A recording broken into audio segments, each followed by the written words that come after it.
Russia says draft statement proposed by Australia and Luxembourg on Homs is unbalanced and has nothing to do with humanitarian issues. Army units continue to eliminate terrorist dens in Damascus countryside, Deir ez-Zor and Homs.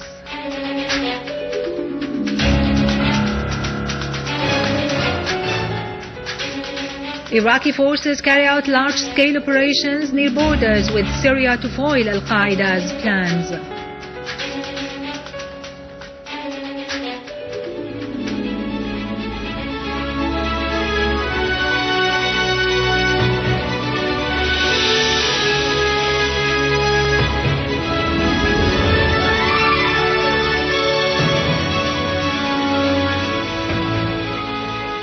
Good afternoon, ladies and gentlemen, and welcome to our news for today.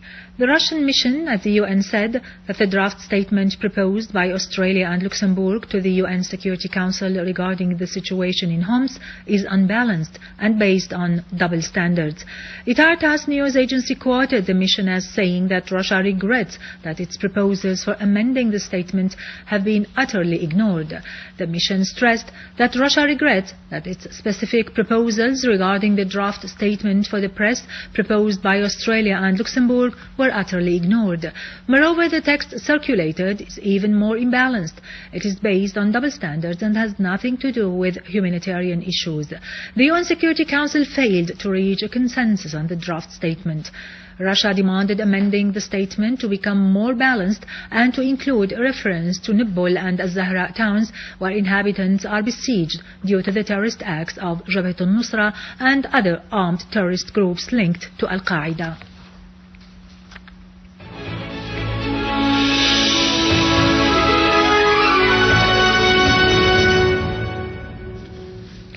Units of the armed forces restored security and stability to Al-Qaboon industrial area in Damascus after eliminating all members of the armed terrorist groups and destroying their hideouts. An official source said that units of the army carried out a series of qualitative operations in the area and destroyed all the terrorists' hideouts and gatherings, killing a big number of terrorists. Most of them are non-Syrians and affiliated to Jabhat al-Nusra. The source added that the area controlled by the army spread over an area of 1.5 kilometers south of Al-Qaboon to the traffic node on the southern bypass, asserting that the operation will cut off the supply of weapons and gunmen and limit their movement among Jobar, Al-Qaboon, Zamalka and Harasta. The source pointed out that torturing dens and headquarters for the terrorist leadership and several tunnels were found, in addition to various kinds of weapons, among them mortar shells, machine guns and Israeli-made Lao rockets. The source pointed out that a map for the area unveiling the location of the snipers of the armed terrorist groups and the tasks assigned to each armed terrorist groups in the region was also discovered. In Al-Jaafari village in Damascus countryside, army units destroyed a terrorist den, killing all the terrorists inside, including a Saudi sniper called Abdurrahman al-Wahidi. In Homs, army units continue to pursue armed terrorist groups in Al-Khalidiyya and other nearby neighborhoods.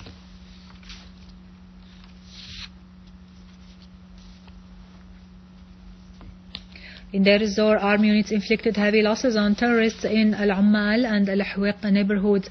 A source in the governorate said that army units clashed with terrorist groups in the two neighborhoods, killing and wounding a large number of them and destroying their weapons. The source added that another unit eliminated several members of an armed terrorist group in Al-Mraiya village, destroying their criminal tools.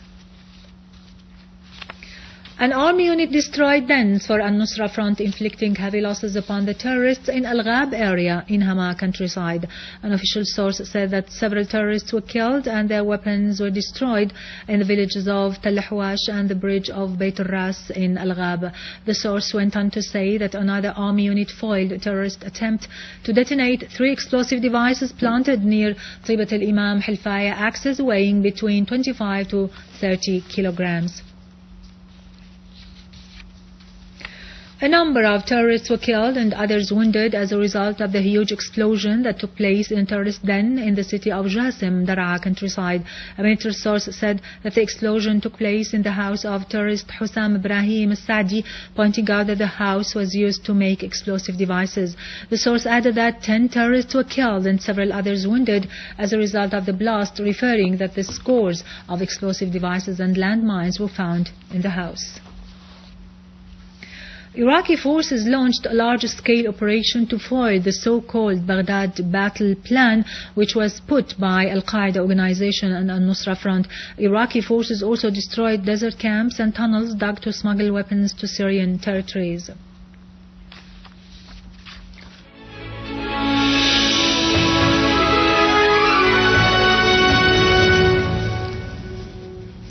Minister of Tourism al-Nusra stressed that the tourism sector in Syria will regain momentum as the Syrian government is determined to press ahead with the reconstruction process along with the victories achieved by the army. During the second day activities of the Coast Summer Festival 2013 in Tartus, Minister al-Nusra said that the festival stresses Syria's strength and resolve to confront all challenges that resulted from the acts of the armed terrorist groups. In a speech during the ceremony of graduating a marine rescue batch organized by the Syrian Arab Red Crescent branch in Tartus, Minister al-Nusra hailed the diversity of the festival, which reflects the Syrian heritage and civilization, adding that the big turnout is evidence on the national unity among the Syrians. For his part, head of the Syrian Arab Red Crescent in Tartus, Ahmed Uthman, highlighted the need to focus on training and rehabilitating, adding that the Syrian Arab Red Crescent has carried out several courses to train volunteers in many provinces. Al-Nusra and Tartus Governorate honored the families of 6 martyrs and 31 wounded, in addition to 5 of the top students in the province. The martyrs' relatives expressed their pride in the martyrdom of their sons in the line of their duty, adding that the Syrians are living as one big family and the homeland deserves all sacrifice. The festival included art exhibitions such as plastic art, sculpture, handicrafts and folk markets, also featuring a children's art exhibition with 50 paintings drawn by 15 children.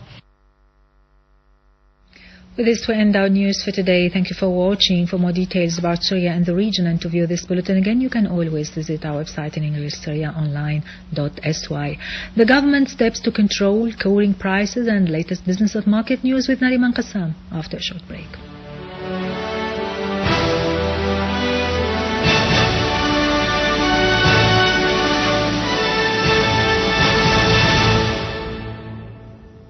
Ladies and gentlemen, good afternoon. The General Establishment of Remote Sensing and the General Commission of Scientific and Agricultural Researches have signed a cooperation agreement to carry out 2 projects. The first on choosing the optimal sites to grow alternative plants like rice by using methods of remote sensing, and the second on specifying and modeling soil siltation by using satellite visual techniques and pioneering sciences. The new projects are a new addition to the other projects already carried out by the 2 establishments. Within the framework of the signed cooperation agreement, the 2 sides underlined the importance of cooperation and the necessity to go on with supporting the agricultural sector through using the modern methods with the spirit of teamwork. About 16,407 tons are the amounts of wheat which have been marketed to Daraa, then delivered to 4 centers. While the harvest operations continues, as the marketing department sources said that the receiving mechanism is going on regularly and the samples are being sent to labs with a password in order to be analyzed, whereas the funds transferred to Daraa's banks reached 400 million Syrian pounds, covering about 13,000 tons of wheat. The World Socialist website criticized Obama's speech about the Independence Day as the U.S. is the land of poverty and unemployment. Moreover, the U.S. is recently going through the worst economic deficit in 6 years since the Great Recession days in the 30s of the previous century. The website added that the U.S. also suffers social inequality, whereas it is considered as the international defender for the great companies' interests, sacrificing the democratic rights either for the U.S. or for the world's population.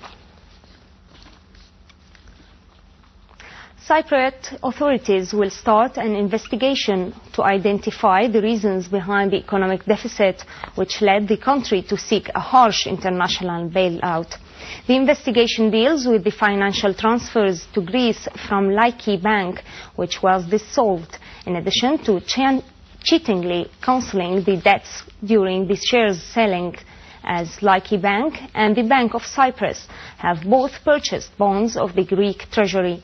It is to be noted that for getting a loan of about 10,000 billion euros from the EU and the International Monetary Fund, Cyprus was obliged to accept reducing its banking sector, reconstructing its biggest banks, dissolving Laiki Bank, and imposing taxes on deposits of more than 100,000 euros in both banks. Sources in the fuel company said that the gas filling unit of Al-Nusra is ready with a productive capacity of about 4,000 gas cylinders a day, as the governorate usually consumes about 3,500 gas cylinders, so the rest will be distributed to the other governorates.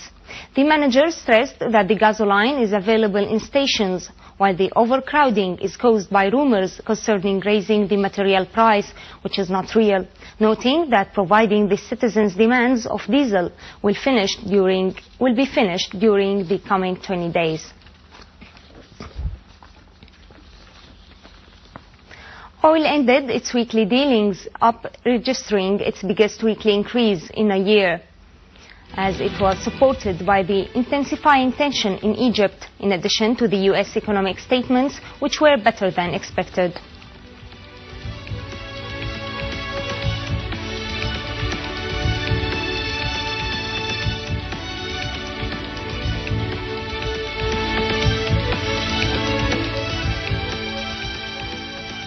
The U.S. shares closed high after strong data indicated to an improvement in the economic situation, and after investors have overcome their fears that the U.S. Central Bank may reduce its monetary stimulus program soon. On the other hand, the European shares dropped, led by the bank sectors, whereas the Nikkei index rose to its highest level in 5 weeks, after the European Central Bank and England's bank have announced great adhere to continue facilitating their monetary policy.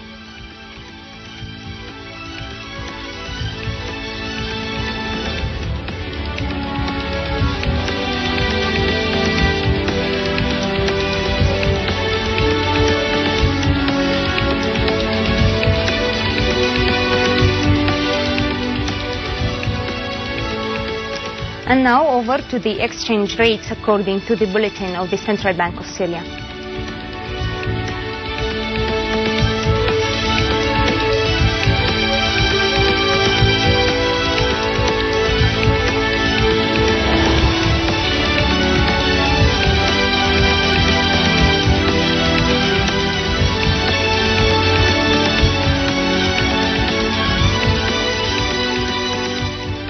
Ladies and gentlemen, this was our economic news for today. Thank you for watching. Goodbye.